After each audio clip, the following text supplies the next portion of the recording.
حضور یہ پہلا سوال ہالینڈ سے ایک دوست نے بھجوایا ہے. وہ یہ پوچھنا چاہتے ہیں کہ قرآن مجید کی موجودہ ترتیب نزول کے وقت کی ترتیب سے مختلف کیوں ہے؟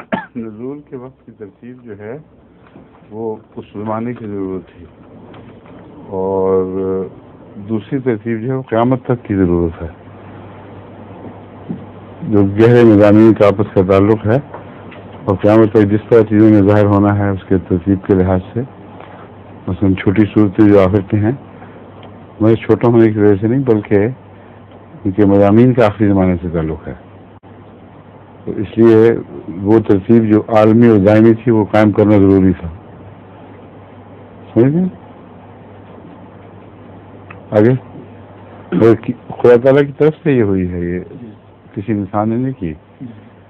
جبرائیل حضور صلی اللہ علیہ وسلم کو بتاتے تھے کہ یہ پہلے آئے گا اور یہ بعد میں آئے گا، لیکن جو وقت کی ضرورت آتی رہی ہے درپیش ہوتی رہی اس کے مطابق وہی نازل ہوتی رہی.